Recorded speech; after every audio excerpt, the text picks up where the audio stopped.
Երևանում կայացած Երևանյան երկխոսություն երրորդ միջազգային համաժողովը վերածվեց տարածաշրջանային ռազմավարական վերաիմաստավորման հարթակի, որտեղ Հայաստանի ղեկավարությունը եւ միջազգային գործընկերները ներկայացրին Հարավային Կովկասի նոր քաղաքական ու տնտեսական տեսլականը։ Հայաստանի վարչապետ Նիկոլ Փաշինյանն իր ելույթում ընդգծեց, որ Հայաստանի աշխարհագրական դիրքի ընկալումը վերջին տարիներին էապես փոխվել է։ Նրա խոսքով թեև երկիրը շարունակում է գտնվել նույն կոորդինատներում, սակայն դրա ռազմավարական նշանակությունը դարձել է բոլորովին այլ։ Փաշինյանը նշեց, որ Հայաստանը կարող է դառնալ արևելքը արևմուտքին կապող ամենակարճ եւ կարևոր հաղորդակցային հանգույցներից մեկը։ Այս համատեքստում նա ներկայացրեց խաղաղության խաչմերուկ նախաձեռնությունը եւ թրիփ նախագիծը, ընդգծելով, որ դրանք ենթադրում են ոչ միայն երկաթուղային կապերի վերականգնում, այլև էներգետիկ եւ թվային ենթակառուցվածքների զարգացում, Հայաստանը դարձնելով տարածաշրջանային կապերի կենտրոն։ Երբ խոսք է գնում երկաթուղու մասին, երկաթուղին առաջին հերթին ինքը որոշակի պայմաններ է ենթադրում, այդ թվում աշխարհագրական, ռելիեֆային եւ ակնհայտ է, որ մենք ունենք այս փուլում հիմնական մի ուղի եւ դա Հայաստանի հարավով անցնող այս երթուղին է, որով մենք պատկերացնում ենք արևելքը արևմուտքի հետ կապելու գործընթացը եւ այդպես շարունակ, բայց երկաթուղին թրիփ նախագծի միակ ուղղությունը չէ։ Ուզում եմ ընդգծել, որ թրիփ նախագծի շրջանակներում եւ նաեւ խաղաղության խաչմերուկ նախագծի շրջանակներում ենթադրվում են էլեկտրահաղորդման գծեր, ենթադրվում են խողովակաշարեր,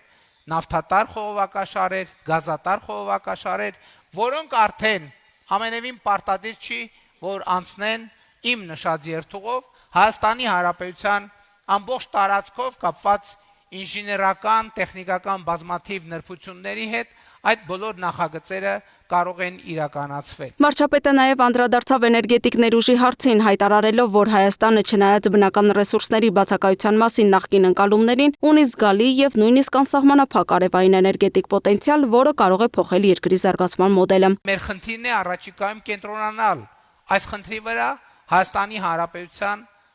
համար ի հայտ եկած անսահմանափակ պոտենցիալը, այդ թվում էներգետիկայի ոլորտի օգտագործելու նպատակով։ Իհարկե ես ասացի, որ Հայաստանի Հանրապետության շուրջ շատ մեծ ընդհանրապես ոչ մի աշխարհագրական եւ ռեսուրսային փոփոխություն տեղի չունեցել, բայց մի բան իհարկե էականորեն փոխվել է, որ այսօր Հայաստանի Հանրապետությունը ապրում է խաղաղության պայմաններում եւ Հայաստանի եւ Ադրբեջանի միջեւ խաղաղություն է հաստատված։ Եվ սա է շրջադարձային կետը։ Հայաստանի արտաքին գործերի նախարար Արարատ Միրզոյանն էլ ներկայացրեց Հայաստանի արտաքին քաղաքականության բալանսավորված մոտեցումը։ Նրա խոսքով Հայաստանը զարգացնում է բազմակողմ գործընկերությունների համակարգ, գործակցելով Միացյալ Նահանգների, Ֆրանսիայի, Չինաստանի, Ղազախստանի եւ եվրոպական մի շարք այլ երկրների հետ, ոչ թե որպես այլընտրանքներ, այլ որպես փոխլրացնող հենասյուներ։ Հայաստանի տարածաշրջանային քաղաքականության առանցքում խաղաղությունն է, իսկ հարևանների հետ հարաբերությունները պետք է կառուցվեն բաց սահմանների, համատեղ ենթակառուցվածքների եւ փոխկապակցված տնտեսությունների գաղափարի վրա։ Նրա խոսքով հենց այս տրամաբանությունն է ընկած խաղաղության խաչմերուկ նախաձեռնության հիմքում, որը նպատակ ունի տարածաշրջանը վերածել գործակցության գոտու։ Համաժողովի միջազգային հարթակում իր տեսակետը ներկայացրեց նաեւ Ֆրանսիայի նախագահ Էմանուել Մակրոնը, ընդգծելով, որ Հարավային Կովկասը չպետք է դիտարկվի որպես մեծ տերությունների մրցակցության դաշտ, այլ որպես գործակցության եւ կապող օղակ Եվրոպայի, Ասիայի եւ Մերձավոր Արևելքի միջև։ Կարևոր է սահմանների բացման եւ տարածաշրջանային հաղորդակցությունների վերականգնման անհրաժեշտությունը։ Խաղաղություն ու տնտեսական կապակցվածությունը կարող են ստեղծել կայունություն եւ բարգավաճում։